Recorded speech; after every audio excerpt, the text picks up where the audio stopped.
ก็ยกมือ10 นิ้วกราบนอบน้อมวันตาอภิวาทน้อมระลึกถึงอย่างพระอรหันตสัมมาสัมพุทธเจ้าผู้แสวงหาซึ่งประโยชน์อันยิ่งใหญ่ขอนอบน้อมอย่างพระธรรมคำสอนในศาสนานี้ที่องค์สมเด็จพระสัมมาสัมพุทธเจ้าได้ตรัสแสดงไว้ดีแล้วขอนอบน้อมระลึกถึงอย่างพระสงฆ์สาวกหมู่ใหญ่ผู้มีทิฏฐิอันหมดจดและงดงามด้วยเสียงกล่าวของข้าพเจ้าและขอถวายความเคารพนอบน้อมไหว้สามายังครูบาอาจารย์พระเถรานุเถระพระภิกษุสงฆ์สามเณร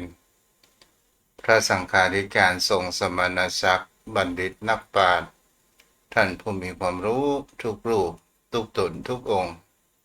มาด้วยความเคารพและขอเจริญสุขเจริญธรรมมายังพ่อออกไม่ออกศรัทธาอันมีต่างพ่อมอนแม่มอนพ่ออุ้ยแม่อุ้ยปีปานะอาท่านผู้ฟังทุกท่านที่มีใจบุญกุศลที่ได้รับฟังอยู่ถือว่าเป็นผู้มีบุญติดตามทางสถานีวิทยุพระพุทธศาสนาและจริยธรรมจังหวัดเชียงใหม่96 เมกะเฮิรตซ์โดยการส่งลิงก์สัญญาณไปณอาคารสุเทพสุพรมคลุประชาข้างหอปัญญาเมืองลายใจกลางเมืองเชียงใหม่และจังเจ้าหน้าที่ก็ส่งขึ้นยังวัดพระธาตุโดยสุเทพราชวรวิหารทุกวันจันทร์และวันอังคารเวลาบ่าย 3 ถึงบ่าย 4เป็นเวลาของธรรมะยามบ่ายโดยความเอื้อเฟื้อของผู้อำนวยการใจดีพ่อครูวันรบนามวังพรม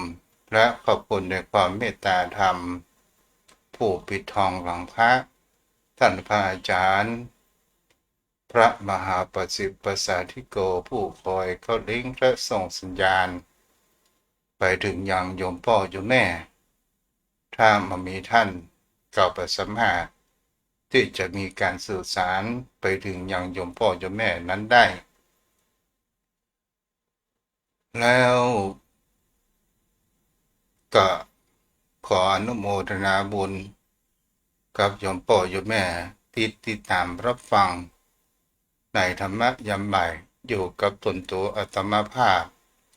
พระครูไพศาลสุตกรเจ้าอาวาสวัดทุ่งปาเก็ตตำบลหนองหานอำเภอสันทรายจังหวัดเชียงใหม่ออกในนามคณะสงฆ์จังหวัดเชียงใหม่และในนามคณะสงฆ์อำเภอสันทรายมาอยู่กันกับประมาณชั่วโมงโดยประมาณโยมพ่อโยมแม่ในวิถีชีวิตของคนเฮาที่เฮาฮ้องกันว่าธรรมชาติของบนโลกใบนี้ถ้าเฮาพอไปแล้วมิติแห่งความว่าภพชาติต่างๆนานามันก็เป็นสิ่งที่บางครั้งบางคราวมันก็เหมือนว่าภพซ้อนภพอย่างนี้เป็นต้น มันก็มีไอ้หยังที่คอยปิดบังบ่ให้เราอ่านความจริงบางครั้งบางคราวชีวิตของคนเราก็เหมือนกันจิตใจของคนเราก็เหมือนกันเราก็ถือว่าเป็นโลกใบหนึ่งและมันมีความสลับซับซ้อนแห่งวิถีจิตแห่งวิถีชีวิตของคนเราต่างๆนานาเกิดขึ้นบางครั้งบางคราวเราก็เราสังเกตว่าคนเรานั้นทำไมเรามีความสุขแต่ความสุขนั้นอยู่กับเรานั้นแป๊บเดียวแล้วมันก็หายไปบางครั้งบางคราวเราก็พอว่าทำไมร่างกายของคนเรานั้นมีสุขภาพร่างกายแข็งแรงและทำไมมันยังมีการเปลี่ยนแปลงไปสู่วันที่สิ้นสุดแห่งชีวิตต่อมาสถานญาติโยมทั้งหลายเมื่อเรายำเป็นคนนี้เรามีความขยันขวนขวายมีทรัพย์สินสมบัติมากมายก่ายกองเหมือนว่าเราจะอยู่ครองตลอดแห่งความเป็นชีวิตของเราและจะประสูญหายไปไหนแต่สุดท้ายมันก็สูญหายไปโดยบังคาดคิดเกิดขึ้นอันนี้ก็เป็นหลักธรรมเป็นหลักของธรรมชาติที่มันทำให้คนเรานั้นเกิดกิเลสตัณหาต่างๆนานาเกิดขึ้นความสุขนั้นเราไล่วิ่งหามันวันแล้ววันเล่าเราจะหันได้ว่าความสุขเนี่ยบางครั้งบางคราวเราก็วิ่งไล่หามันอยู่ตลอดเวลาแต่มันก็ไปอยู่กับเราถ้าเราอุไปแล้วอุปมาเหมือนดังสาวที่งามงดงามและเกิดสิ่งที่คนเรานั้นหลงรักหรือว่าพอใจรูปหล่อและเราเกิดแห่งความหลงรักในสาวคนสวยหรือพอใจคนหล่อแต่เราจีบมันอย่างใดก็ตามตื้อมันอย่างใดก็ตามมันก็ตึงมามีความสนใจในตนตัวของเราแต่สิ่งที่คนเราจะหันได้ว่าคนที่มางามแต่มาแอบชอบตนตัวของเราแล้วตอนสุดท้ายเราจะหันได้ว่าอย่างก็ว่าแม่สื่อไม่ชักตอนสุดท้ายแม่สื่อไม่ชักนะกลับได้เป็นเจ้าของนั่นก็คือเราอุปมาเหมือนดังความทุกข์ความทุกข์นี้มันมีอยู่ประจำบนโลกใบนี้อยู่แล้วมากกว่าเสียความสุขสถานญาติโยมทั้งหลายองค์สมเด็จพระสัมมาสัมพุทธเจ้าชินวรของเราก็ได้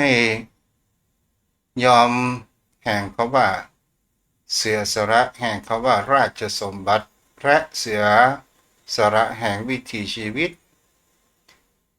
ที่มีความสุขสบายทางด้านทรัพย์สมบัตินั้นภายนอกในวังการมาค้นคว้าแห่งสัจธรรมสิ่งที่ผู้คนเหล่านั้นมองรู้ว่าบนโลกใบนี้มันเป็นโรงละครเป็นสิ่งที่ไอ้อย่างมาปิดบังให้จิตใจของคนเหล่านั้นจู่มากมายเกิดขึ้นแล้วก็เป็นสิ่งที่ผู้คนเหล่านั้นเกิดแห่งความหลงไหลก่อให้เกิดแห่งความอวิชชาอวิชชาก็คือความมืดบอดความมืดบอดก็คือความมืดที่เรามองนั้นมาหันและมหือหันแห่งอริยสัจสี่มหือหันแห่งกฎของพระไตรลักษณ์จอมพ่อโยมแม่เราก็มาศึกษาดูกันคำว่าอาวิชชาเนี่ยเป็นความมืดถ้าเราอุปมาเหมือนดังคนใส่แว่นตาดำจนมันมีความมืด ไอ้อย่างกับบุคคลที่ออกเหล็กอย่างนี้เป็นต้นมันมืดสถานแก่จมทั้งหลายก็หมายถึงก่อให้เกิดการมองมหันต์ถ้าหาอู้ไปแล้วก็เป็นฉากกั้นที่เราบ่สามารถที่จะมองทะลุมันได้อวิชชาในตัวนี้แห่งคำว่าบรู้แห่งคำว่าอริยสัจสี่มโหว่าอายังความบรู้ความทุกข์อย่างที่แท้จริงว่าทุกข์ที่แท้จริงมันคืออะไรอย่างแล้วหนทางที่เราเปิดเขาว่าหาต้นเหตุแห่งความทุกข์โดยการที่เราบรู้แล้วไอ้ยังเป็นตัวต้นเหตุแห่งความทุกข์เราก็ประทราบเมื่อเราประทราบแล้วหนทางแห่งการดับทุกข์เราก็บ่รู้นี่แหละมันก่อให้เกิดแห่งความมืดมนในวิถีจิตชีวิตของคนเรานั้นบาหารแห่งความจริงบาหารแห่งสัจธรรมเกิดขึ้นอย่างที่ทุกเจ้าได้อุว่าต้นเหตุแห่งความทุกข์น่ะมันมีทุกข์สมุทัยนิโรธมรรคถ้าเฮาอู้เป็นภาษาให้เข้าใจก็คือต้นเหตุแห่งความทุกข์นั้นมันมาจากไหนต้นเหตุแห่งความทุกข์มันก็มาจากตัณหาและภาวะตัณหาวิภาวะตัณหาตัณหานั้นถ้าจะอธิบายก็คงจะบอกครบถ้วนเพราะว่าความอยากมันมีทั้งด้านกามกามในที่นี้ก็หมายถึงภาวะรูปเสียงกลิ่นรสโผฏฐัพพะที่เข้ามาสัมผัสในประสาททั้งห้าของเฮาหันแล้วเกิดกิเลสตัณหาอยากได้อยากมีอยากเป็นแม้กระทั่งเสียงก็ตามเฮาได้ยินแล้วเมื่อเฮาชอบใจอยากจะได้มาเป็นของตัวเองเหมือนเฮาได้ยินเพลงที่เฮาชอบศรัทธาญาติโยมทั้งหลายและเฮาได้ยินเพลงที่เฮาชอบและเฮาก็มีความเข้าใจว่าเพลงที่เฮาชอบนี้มันก่อให้เกิดความสุขของเฮาได้แต่มันเป็นความสุขที่แวบเดียวมาแล้วมันก็หายไปเมื่อเวลาเพลงจบอาหารที่มันมีความรสที่เฮาชอบเมื่อเฮากินลงคอผ่านหลอดอาหารไปแล้วมันก็หายอร่อยนี่แหละศรัทธาญาติโยมทั้งหลายเป็นสิ่งที่คนเฮานั้นจะหันว่าต้นเหตุของมันก็คือตัณหาความพยายามอยากได้อยากมีอยากเป็นภาวะตัณหาอยากจะมียศมีเกียรติมีศักดิ์ศรีต่างๆนานาวิภาวะตัณหาก็คือใบอยากที่จะมีจะเป็นใบอยากแล้วเหมือนกับว่ามีความเบื่อแต่จิตใจลึกๆก็ยังมีอยู่ในความอยากและหนทางแห่งความดับทุกข์เฮาก็บอกถ้าเฮาหมอหูมันก็ก่อให้เกิดการเดินทางมาได้แต่ถ้าว่าเฮาหูว่าทางที่พระพุทธองค์แนะนำก็คือมรรคมีองค์แปดมรรคมีองค์แปดก็คือมีสัมมาทิฏฐิสัมมาสังกัปปะสัมมาวกัมมันตะสัมมาอาชีวะสัมมาวายามะสัมมาสติสัมมาสมาธินี่ก็หมายถึงว่าสัมมาทิฏฐิมีความเห็นในทางที่ถูกต้องความเห็นที่ถูกต้องนั้นก็หมายถึงว่าบุญมีจริงบาปมีจริงแล้วแห่งวิถีชีวิตกฎไตรลักษณ์นั้นมีจริงอย่างนี้เป็นต้นเมื่อเฮาแล้วเนี่ยศรัทธาญาติโยมทั้งหลายเฮาก็ดำเนินชีวิตวิถีชีวิตของคนเฮาไปตามแห่งสติปัญญาของคนเฮา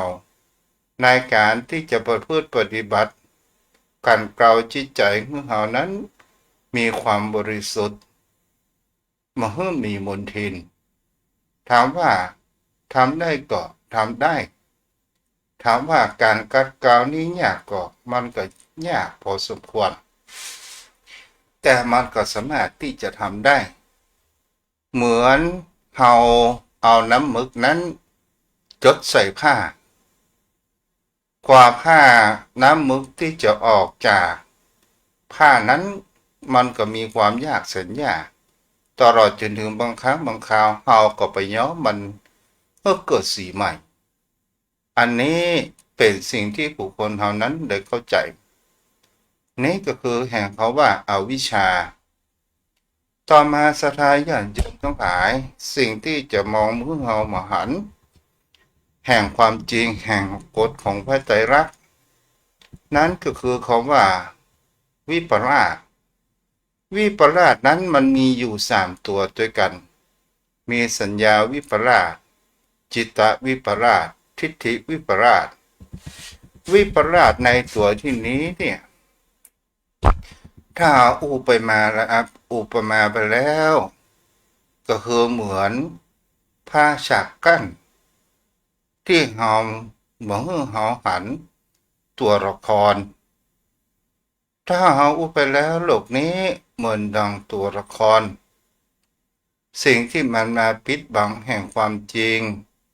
แห่งวิถีชีวิตของคนเราเหมือนในหันในลักษณะของกฎของพระไตรลักษณ์เกิดขึ้นในสัญญาแห่งวิปลาสนั้นเป็นสิ่งที่เราจะหาได้ว่าอย่างเช่นหันว่าเขาว่าหันรูปพวกเขาว่ารูปที่งามแล้วเกิดแห่งความหลงไหลเห็นไม่มีตัวตนว่ามีตัวตน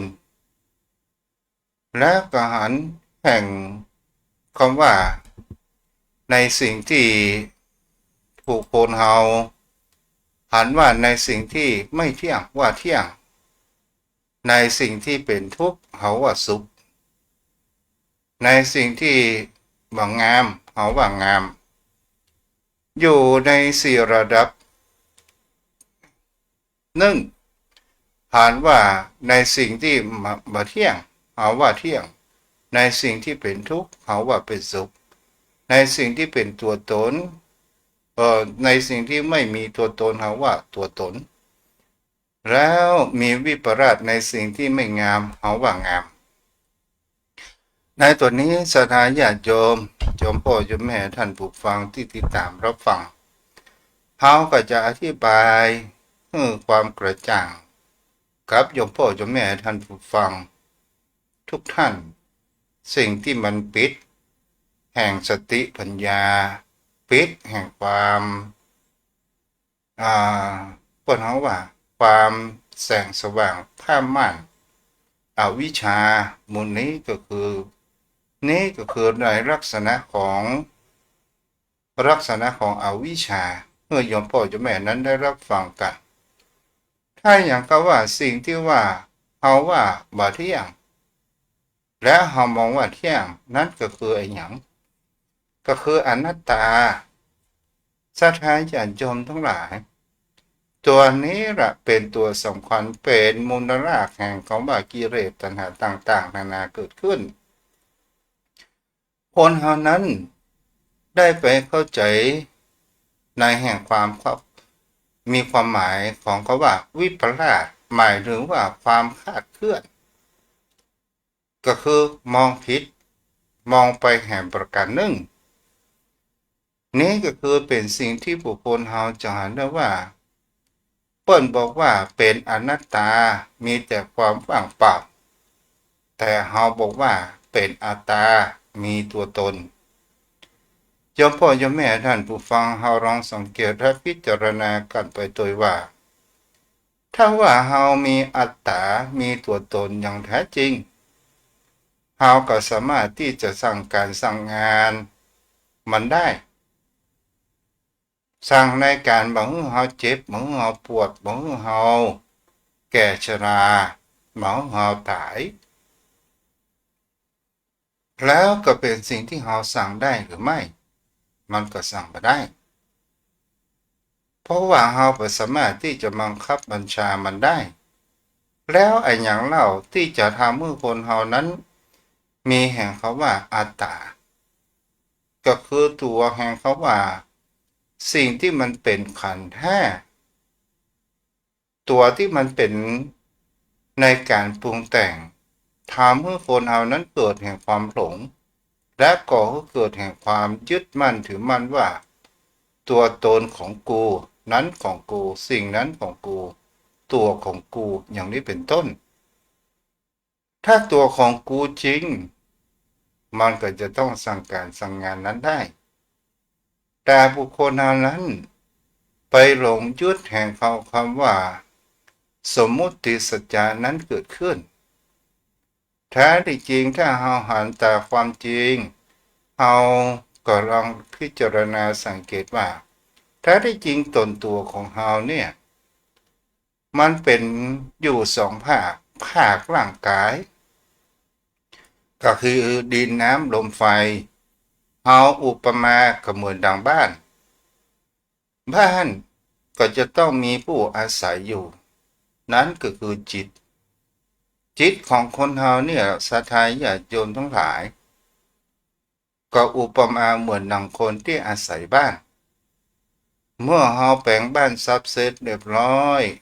มีผู้อยู่อาศัยเมื่อเราอยู่อาศัยสืบลูกสืบหลานกันเกิดขึ้นพอเวลานานๆไปบ้านหลังนี้มันผุพังมันใกล้จะล่มพวกแค่เลมถ้าเอาอุปมาร่างกายของคนเฮามันมีความเปลี่ยนแปลงไปตามวันเวลามันก็ทำเมื่อบางครั้งก็มีอุทกภัยน้ำท่วมบางครั้งบางคราวก็มีวาตภัยน้ำท่วมบางครั้งบางคราวก็มีอัคคีภัยเกิดขึ้นแล้วก็เป็นสิ่งที่เราจะเห็นว่าร่างกายของคนเรานี่ก็เช่นเดียวกันมันก็มีการเกิดขึ้นเมื่อหนุ่มนั้นมีภาระที่แข็งแรงว่องไวมีความอดทนสู้การสู้งานหาเงินหาทองได้พอวันเวลาต่อมาศรัทธาญาติโยมทั้งหลายร่างกายของคนเรานั้นมันก็แปรเปลี่ยนสภาพไปตามแห่งสัจธรรมไปตามแห่งกฎของธรรมชาติก็คือร่างกายของเราเมื่อก่อนนั้นเรามีเรี่ยวมีแรงต่อมาเมื่อเราแก่ชราแม้จะเดินไปในยักษ์ระยะ1-2 เมตรก็ตามมันก็มีอาการเหนื่อยหอบแล้วการเดินกระชับกระเฉงเหมือนแต่ก่อนนั้นมันไม่มีแต่คนเฮานั้นก็หันได้ว่าเอาอยากจะมีเรี่ยวมีแรงเหมือนดังเก่าดังเดิมแต่มันเป็นไปได้ยากแต่จิตใจของเฮานั้นมันไม่ยอมรับในความเป็นจริงเมื่อมันไม่ยอมรับในความเป็นจริงร่างกายของคนเฮานั้นทรุดโทรมก็เหมือนบ้านที่โดนพวกนั้นแค่เลมและโดนมรสุมภัยธรรมชาติต่างๆนานาบางครั้งบางคราวบ้านหลังนั้นมันเสื่อมสภาพมันผุพังเอาเจ้าของบ้านหันแล้วว่าต่อมาเนี่ยหน้าแห่เขาว่าฤดูกาลฤดูร้อนจะต้องมีพายุฤดูร้อนก็หมายถึงเขาว่ามีลมหลวงมาอย่างแน่นอนบ้านนี้ก็คงอยู่มาได้ก็เลยเทผุพังเมื่อมันลงไปแล้วคนในบ้านนั้นก็จะต้องไปอาศัยอยู่บ้านใหม่อันนี้ก็เหมือนดังจิตของคนเฮานี่แหละศรัทธาญาติโยมทั้งหลายจิตของคนเฮานี่มันบ่มีคำว่าวันตายคำว่ามันมีวันตายหมายถึงคำว่ามันเป็นแห่งกฎแห่งนิรันดร์บางครั้งบางคราวเฮาเกิดมาในชาตินี้เฮาสั่งสมบุญกุศล บุญกุศลตัวนั้นจะเป็นเสบียงทรัพย์ที่จะนำพาเราไปเกิดในภูมิที่ดีแต่ถ้าว่าเราเกิดมาเราสร้างสิ่งที่บ่ดีไว้อยู่กับมือเปิ้นอยู่กับมือเปิ้นฮักไปกับมือเปิ้นแจ้งต่างๆนานาแต่สุดท้ายนี่ก็เป็นสิ่งที่จะหันได้ว่ามันก็ไปสู่ภพภูมิที่บ่ดีแถมปยังทำสิ่งที่ห้ามสวรรค์ห้ามพุทธห้ามเกิดอยู่ตกนรกอเวจีนั่นก็คือกรรมนักสี่ปีตุฆาตมาตุฆาตอาหารตฆาตทำเลือดตีนพระเจ้าออกแล้วสังฆเพศนี่ก็คือว่าเป็นอนันตริยกรรมกรรมนักศรัทธาญาติโยมทั้งหลายนี่เป็นสิ่งที่บุคคลเฮานั้นจะเห็นได้ว่าบางครั้งบางคราวคนเฮาหลงในทรัพย์สินสมบัติหลงในตนตัวของเฮาเองต่อมาศรัทธาญาติโยมทั้งหลายผ่านในสิ่งที่มันงามและเฮาว่างาม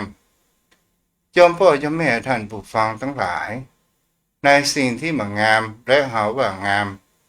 นั้นก็หมายถึงคำว่ารูปสิ่งที่แห่งคำว่าเป็นรูปมันก็มีทั้งรูปทั้งเสียงทั้งกลิ่นทั้งรสทั้งสัมผัส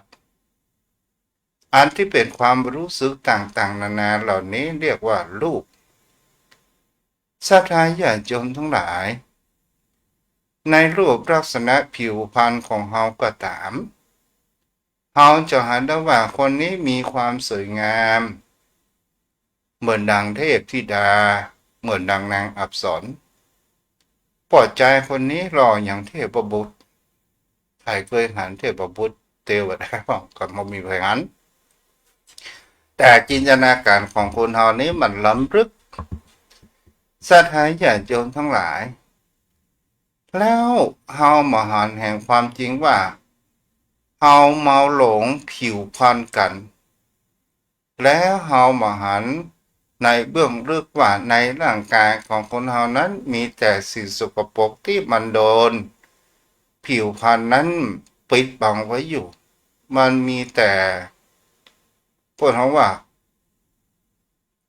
มีของที่บ่สวยงามจะมีแต่คูดหรือว่าต่างๆนานาอยู่ในคูดก็คือสองของสิ่งที่สกปรกศรัทธาญาติโยมทั้งหลายเอาลองสังเกตพออย่างใดล่ะเอาลองเป็นแผลล่ะศรัทธาญาติโยมทั้งหลายถ้าแผลเฮามารักษามันก็อักเสบแล้วมันก็มีน้ำหนองแล้วเฮาก็มีความเจ็บปวดเมื่อเฮามีความเจ็บปวดกินยาพ่องบ่กินยาพ่องเมื่อนานเข้าเฮาบ่สนใจบุคคลผู้เป็นป่วยเป็นเบาหวานมันอาจจะมีแห่งคำว่านอนเกิดขึ้นมันมีความเน่าเฟะเกิดขึ้นต่างๆนานาไอ้อย่างล่ะเป็นสิ่งที่สวยงามในร่างกายของคนเฮาสุดท้ายมันก็เป็นสิ่งที่มันมีความงามเกิดขึ้นอยู่แล้วต่อมาศรัทธาญาติโยมในสิ่งที่แห่งเขาว่าเป็นวิปลาสในสิ่งที่คนเฮาว่าเฮาหันทุกข์เป็นสุขศรัทธาญาติโยมทั้งหลายเอาหันทุกข์เป็นสุขนี้เนี่ยหมายถึงเป็นสิ่งที่คนเฮาจะหันได้ว่าเฮาเข้าใจอย่างที่ทุกเจ้าได้อู้ไปแล้วว่ารูปผิวพรรณเฮาหันว่างามมีความสะอาดต่างๆนานาเฮาก็พอเมื่อเฮาพาผิวพรรณต่างๆนานาและเฮาหันว่านี่ก็คือความสุขของเฮาหรือความสุขในการเสพสิ่งต่างๆนานามันก็ก่อให้เกิดแห่งความเป็นอุปนิสัยเกิดขึ้นถ้าเสพสิ่งที่ดีๆมันก็จะทำให้ เฮามีความเคยชินในสิ่งเหล่านั้นสิ่งดีๆอย่างสถานญาติโยมทั้งหลายก็คือจะเป็นรับธรรมคำสอนขององค์สมเด็จพระผู้มีพระภาคเจ้าจะเสพอย่างเขาว่ามีการระยะมิตรที่ดีคอยตักคอยเตือนคอยบอกกล่าวชี้แนวทางถ้าบุคคลเฮาเนี่ยถ้าเฮาเสพสิ่งใดสิ่งหนึ่งอย่างเช่นเฮาเป็นคนที่ชอบนินทาคนอื่นถ้าบ่ได้นินทาคนอื่นเฮาก็บ่ม่วนใจถ้าเฮาเสพในการชอบทะเลาะวิวาทตื่นเจ้ามาบ่ได้ด่าผัวก็บ่ม่วนใจหรือพอใจวันใดบ่ได้กินเหล้ามันหงุดหงิดถ้ากินเหล้ามาแล้วบ่ได้ทะเลาะกับภรรยานอนบ่หลับอย่างนี้เป็นต้นศรัทธาญาติโยมทั้งหลายแล้วก็เป็นสิ่งที่เฮาเข้าใจเขาว่าเฮาผ่านทุกข์เป็นสุขแล้วมันจะเป็นสุขได้อย่างไรมันเป็นสุขเพียงแค่ชั่วครั้งชั่วคราวเท่านั้นอย่างเช่นถ้าบุคคลที่เคยไปพูดเขาว่าเหี่ยวกลางคืนไปลงอาหารไปที่เป็นดนตรีเป็นพับอะไรอย่างกระถามไปครั้งแรกมีความสนุกสนานไปครั้งที่สองยิ่งมีความสนุกสนานยิ่งกว่าเก่าไปครั้งที่สามครั้งที่สี่ถ้าครั้งที่ห้าบ่ได้ไปเจอใจนั้นหงุดหงิดเกิดขึ้นแล้วหานว่าไปพับไปบาร์ไปกินเหล้าร้านอาหารอะไรอย่างก็ตามถือว่าไปแล้วมันมีความสุขเมื่อมันไปแล้วมีความสุขแท้ที่จริงหรือไม่เมื่อเฮาไปแล้ว กินเหล้าเมายาปิกบ้านมาตกบนผู้เป็นเจ้าเกิดหากำกินลูกขอสตังค์ไปซื้อขนม30 40เฮาก็บอกว่าใจโอ้ยแต่ตนตัวของเฮาเล่าเฮาขันได้ว่าวันใดเฮาบ่ได้ไปหรือว่าวันใดเฮาบ่มีสตางค์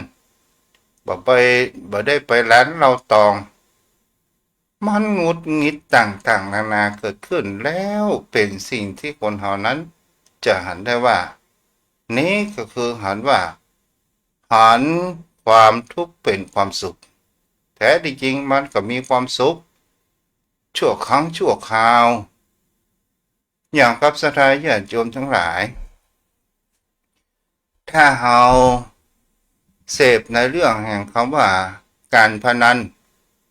พอถึงเวลาวันที่1ที่16ก็ตามอย่างวันพุธวันเฮอเนี่ยจอมพ่อยมแม่ก็เริ่มจะฟังข่าวเลขไหนมาแหงเลขไหนดับเลขไหนเด่นวันออกวันอะไรอย่างกำลังวันเป็นจะได้พ้องนี่เฮาหันได้ว่าเมื่อตอนซื้อนั้นเฮามีความสุขเพราะว่าเฮามีความหวังถ้าเฮานั้นหวังมากถ้าผลประกาศออกมามันถูกตามที่เฮาคาดคะเนมันก็มีความสุขและความสุขนั้นมันก็มาแป๊บเดียวสถานญาติโยมทั้งหลายมันก็ถ้าเฮาหูกหวยนักมันก็มีกระปี่กระน้องกันเดียวเฮาก็จะเดือดร้อนในการต้อนรับคนนี้ก็แม่นคนนั้นก็มายินดีคนนี้ก็มายินดีคนนั้นบ่หันหน้าหันตามาเป็น10 ปีจำผมได้ก็อย่างนี้เป็นต้นแต่ถ้าว่าเฮาถูกเล็กน้อยมันก็ดีใจกึดไปกึดมากล้านี่หวย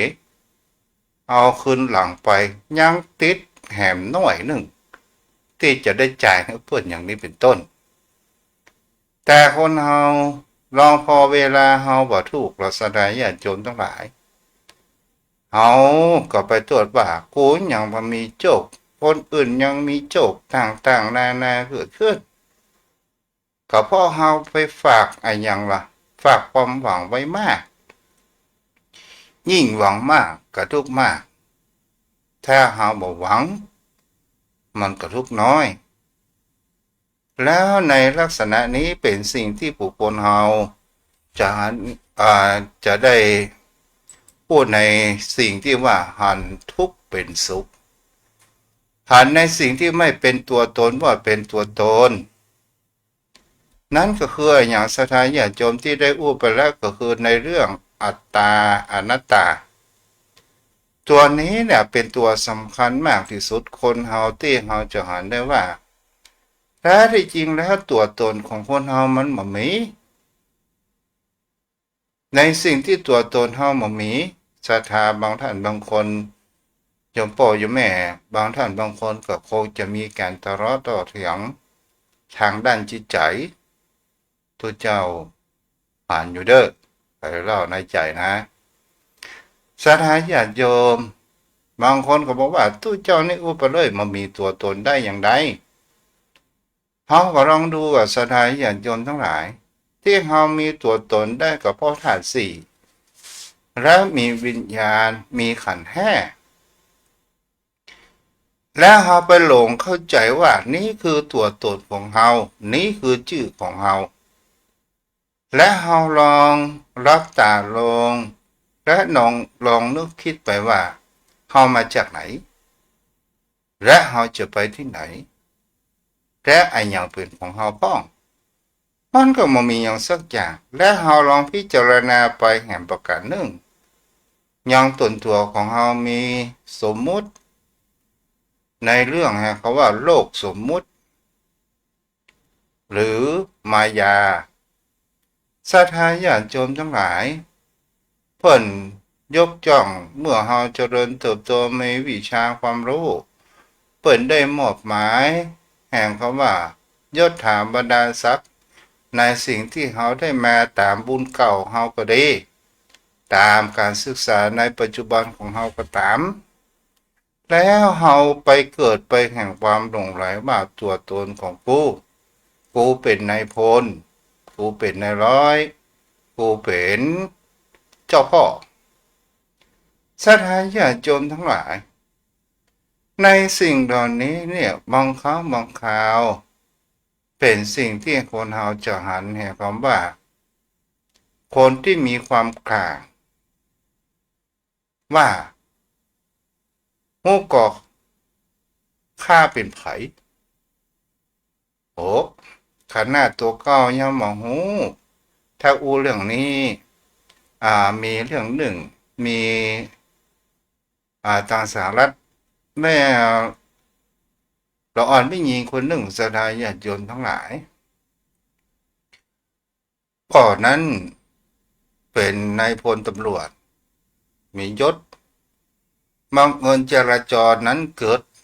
ด่านแล้วละอ่อนนั้นขับด้วยความเร็วเกินไปแล้วตำรวจก็ไล่ติแล้วก็ได้บอกละอ่อนนั้นลงมาลดลงมากระจกถามว่าคนไม่รู้จักบิดาฉันหรือว่าโอ้จักพ่อเจ้าเนาะว่าพ่อเจ้าเป็นไผตำรวจคนนั้นก็บอกว่าเมื่อเธอไปถามแม่เธอดูกะว่าพ่อคือไผอันนี้ก็เป็นสิ่ง เราจะหันได้ว่าเอา42 นาทีเนาะต่อมาคำว่าไม่มีตัวตนหมายถึงเขาว่าวิถีชีวิตของคนเราเนี่ยเมื่อเราหมดลมหายใจเราก็สมมุติว่าตายเมื่อคนเราว่ามีตัวตนแล้วเปิ้นเอาไปเผาไฟเราอย่างมาลุกโลดตอนสุดท้ายก็เหลือแค่ขี้เถ้าเป็นผงธุลีคืนให้กับธรรมชาติแล้วตัวตนเรามีไหนล่ะอันนี้ก็โยมพ่อโยมแม่ได้รับฟังกัน ต่อมาในสิ่งที่ว่าไม่งามบ้างงามก็ได้อู้ไปแล้วเนาะก็ได้อู้ไปแล้ว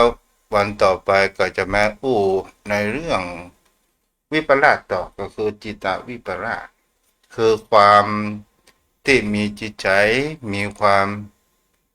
ผิดเพี้ยนอย่างเช่นคนบ้าผ่านแง่ว่าเป็นลาภพระยมพ่อยมแม่ท่านผู้ฟังวันนี้ติดตามรับฟังปอสมน้ำสมเนื้อสมเวลายมพ่อยมแม่ท่านผู้ฟังเดี๋ยวสักกรรมจะได้อูกับปนานเนาะแล้ววันนี้ผู้ติดตามรับฟังทาง Facebook รับชมเดี๋ยวเด้อปนานเด้อ นะน้องคุณโยมวังพญานาคแม่เลนแม่แตงเชียงใหม่อนุโมทนาเด้อโยมปี่เนาะนะน้องคนเดิมเดี๋ยวรอคำเดียวเด้อปนานเดี๋ยวรอคำเดียวปนานแม่ครูธัญญาคุณโยมธนัสสอนเงาทองโอ้เปลี่ยนชื่อเนาะป้นนั้นกำพลดวงดีแล้วอัมพรแม่อัมพรที่ติดตามแล้วก็เมกินนชารินนะรินาเนาะถ้าอู้ผิดก็ขออภัยแล้วก็ทางผู้ใจเฟซบุ๊กพิษเนาะโยมนาชากาแฟแม่จันเป้งที่รับฟังอยู่เอาละผลนานเช้า วันนี้ก็ได้สนทนาธรรมออกรสชาติหน่อยหนึ่งดีเนาะเป็นเรื่องธรรมชาติครับเกิดตั้งอยู่และประดับไปเป็นเรื่องของธรรมชาติของมันเราสามารถที่จะประคับประคองได้ครับเจ้าครับก็คือในเรื่องแห่งคำว่าวิปลาสคือคนเฮานั้นมองแห่งความคาดเคลื่อนเฮากับอาหารแห่งความจริงเนาะเว้นครับพอเอาบเห็นสัจธรรมครับพระพุทธเจ้าจะเอาไปมองทางด้านกันในด้านโลกจงเกินไปเลยลืมตัวตนของเราแท้ที่จริงแล้วมันเป็นรูปธรรมนามธรรมที่ปรุงแต่งกันขึ้นนะครับพระเจ้าครับเจ้า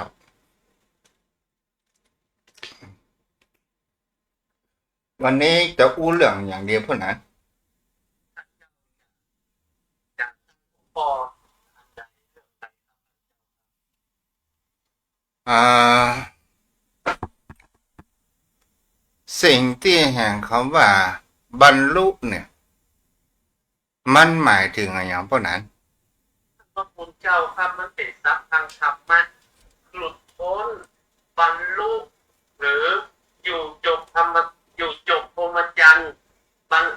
ดวงตาเห็นธรรมนั่นเป็นทรัพย์ทางธรรมคือ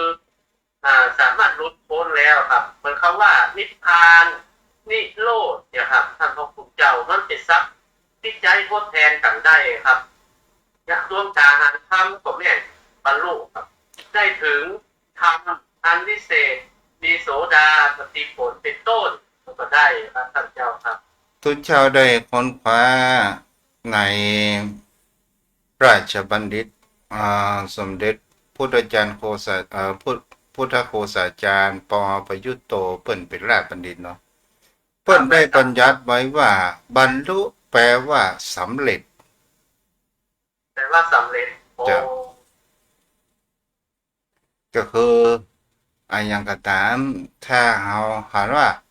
ดวงตาเห็นธรรมก็หมายถึงเขาว่าหันในความเป็นจริงของชีวิตของคนเฮาเนาะไม่สำเร็จจ้ะแล้วก็ถ้าผู้ติดเจ้าได้อุทานขึ้น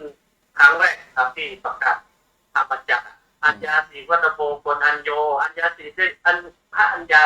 คนพยะได้รู้แล้วหนอได้รู้แล้วหนอเราได้รู้ก็คือได้ถึงธรรมนะท่านเจ้าได้บรรลุธรรม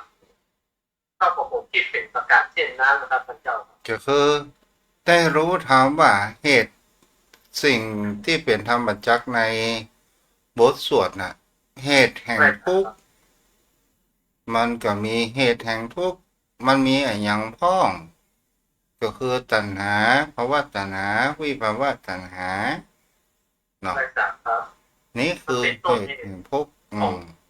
ต้นเหตุการเกิดของทุกข์นะครับท่านเจ้าครับจ้ะแล้วก็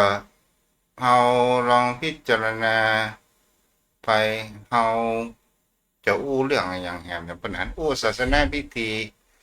อ่ไม่ทราบครับาศาสนาพิธีเนี่ยถ้าเราอู้ตังเมืองเหนือของเราโบหารนี่มันมาตั้งแต่สมัยไหนปะนะเพราะนั้นพศางศ์สนาพิธีคือพิธีทางศาสนาคำว่าโวหารนี่มันมันมีมาแต่เดิมนะครับของล้านนาของเขาครับพระพุทธเจ้าเพราะในยุคสมัยก่อนๆนักปราชญ์บัณฑิตเอ่อคือการศึกษาของพระธรรมวินัยนะครับท่านพระพุทธเจ้าโดยด้านปริยัตินะครับเหมือนกับเราเรียนบาลีไวยากรณ์มาเดียวนะครับมันยังแบบแพร่หลายแล้วมันตกศึกษาในเนี้ยพวกครูบาอาจารย์หรือว่าเปิดก่อนเนี่ยครับก็มีนักปราชญ์บัณฑิตที่เพิ่นได้ศึกษามาเพื่อสนใจโวหารในการให้การขึ้นนะครับแต่จำนวนของบัณฑิตหรือว่าบุรพาจารย์เป็นที่อาจารย์บางท่านที่เพิ่นมีความรู้เชี่ยวชาญก็แต่งขึ้นทั้งเพิ่นเก่งด้านโวหารแต่ว่าด้านไวยากรณ์เพิ่นอาจจะปฏิก็แต่งเป็นโวหารขึ้นครับท่านเจ้าแต่หมายถึงก็ว่าคล้ายๆว่าแต่งแทนภาษาบาลีอีเนาะถ้าเป็นเช่นนั้นก็คุณเจ้ายุคของเจ้ากับผมเนี่ย50 ปีหรือล่วงมาแล้วนะครับการเรียนบาลีเป็นการยากที่สุดด้วยการคมนาคมก็สะดวกการเข้าไปเรียนในเมืองก็มีที่อยู่ที่อาศัยยากครับท่านพระคุณเจ้ารถรางก็บ่มีและครูบาอาจารย์แถวรอบนอกนะที่จะจบบาลีนะมันมีน้อยครับบางวัดนะครับมันจะมี10 วัดดาวัดจะมีปรริยนธรรมอยู่รูปนึงเดี๋ยวครับท่านเจ้ามันบอกแค่หลายครับท่านพระคุณส่วนมากจะเรียนด้านนักธรรมเป็นส่วนใหญ่นักธรรมกับพี่สอนน้องเนี่ยครับเข้าประผมก็ยังได้สอนอยู่ครับได้สอนรุ่นน้องเนี่ยสำนักเรียน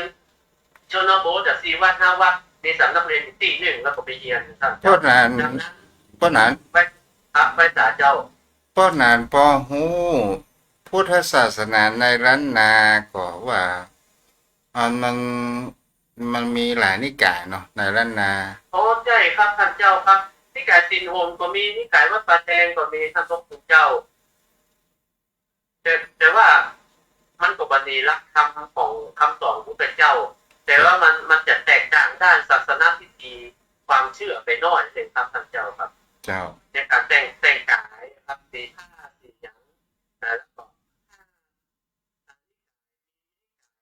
วัดป่าแดง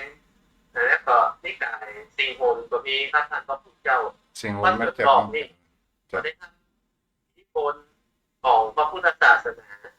มาจากสุโขทัยมาตั้งเป็นสำนักขึ้นเจ้าเอาแล้วพวกนั้นรบกวนพวกนั้นตีเด้อครับเจ้าทุกความเคารพสูงยิ่งครับทางญาติธรรมกัลยาณมิตรกัลยาณธรรมทุกท่านวันนี้เราศึกษาธรรมะปฏิกัน ของทุกท่านได้รับความรู้ได้มีความสุขในการได้รับรู้ของธรรมะคำสอนพระพุทธเจ้าไปพร้อมๆกันครับขอบพระคุณครับสวัสดีครับเจ้าเจริญพรเด้อเอาผู้มารับชมรับฟังเพิ่มเติมมีโยมปีกันนิกากันทิกาเนาะแล้วคุณโยมวัจนพันธ์ศรีโปธาใครจะโทรมาสนทนากับพระเจ้าเปิดหน้าใหม่แล้วเด้อ0631639950วันเวลาผ่านไปวันนี้วันที่29 กรกฎาคมแล้ววันพรุ่งนี้ก็เป็นวันสิ้น เดือนกรกฎาคมก็จะเข้าสู่เดือนสิงหาคมวันเวลาผ่านไปชีวิตของคนเราก็หมดไปเป็นวันบางวันก็มีความสุขบางวันก็มีความทุกข์บางครั้งก็สมหวังบางครั้งก็บ่สมหวังบางเวลาก็มีสุขบางเวลาก็มีทุกข์บางเวลาก็มามีปัญหาอะไรหยังบางเวลากลับมาทุกข์อกทุกข์ใจแต่แล้วมันเป็นธรรมชาติเป็นธรรมดาสุขก็อยู่ที่ใจทุกข์ก็อยู่ที่ใจแล้วแต่ว่าเราจะปรุงแต่งยังไงถ้าเราสนใจเรื่องของคนอื่นมากกว่าเรื่องของตัวเองจะได้ว่าเรานั้นเป็นทุกข์ถ้าเราวางสิ่งที่เป็นกิเลสลงพ่องเช่นความโกรธของคนเราลงพ่องความโลภของเราลงพ่อง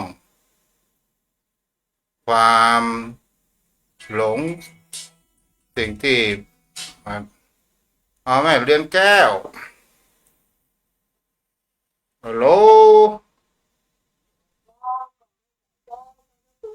เจ้าเป็นอ๋อเป็นเรื่องของฟ้าแม่มีกระลมอยู่แม่พอนอวมเจ้าบุญรักษาได้ไหมเด้อเจ้าบุญรักษาบุญรักษา0631639950แม่สายทองนี่ไม่ได้ยินมวลแล้วเด้อ0631639950ขออนุโมทนาบุญกับโยมพ่อโยมแม่ท่านผู้ฟังโดยเด้อที่ได้รับฟังทุกเจ้าก็มีความสุขในการเผยแผ่ธรรมโยมพ่อโยมแม่รับฟังแล้วก็ก่อให้เกิดแห่งความสุขใจก่อให้เกิดสติและปัญญาหลักธรรมคำสอนของพระพุทธองค์มีมากสดาญาติโยมทั้งหลายแต่ในวิถีชีวิตของคนเรานั้นถ้าเราเอานำมาใจและไต่ตองพิจารณาและกระทำเราสามารถที่จะแก้ปัญหาได้เราจะทำอย่างไรให้มีความสุขเราจะทำอย่างไรในการครองชีวิตตนตัวของเราจะให้เกิดแห่งความสำเร็จในชีวิตในทำมาค้าขายสัมมาอาชีพของพระพุทธองค์ก็มีอยู่แล้วก็คือสัมมาอาชีวะหากินอย่างใดที่เราจะได้มีสตุ้งสตางค์ที่จะมาจุนเจือในชีวิตครอบครัวไอ้ยังก็ตามถ้ามีมากๆเกินไปมันก็เป็นทุกข์ถ้ามามีเสียเลยก็เป็นทุกข์ฉะนั้นเนี่ยสิ่งที่คนเราต้องการก็คือมีที่อยู่อาศัยยารักษาโรคเครื่อง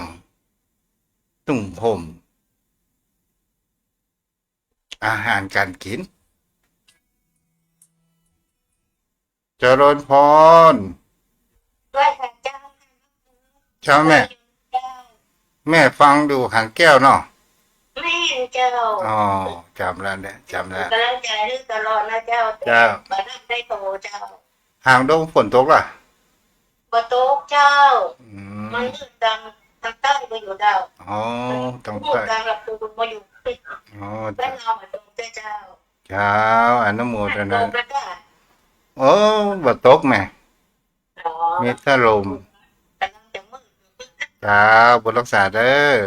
เจ้าไว้แต่เจ้าเจ้าอ้าว เงินเดือนของโยมพ่อโยมแม่ให้เอาละก้าเงินเดือนสวเนาะ06316399500631639950เข้าใจเด้อค้างแหม1 นาที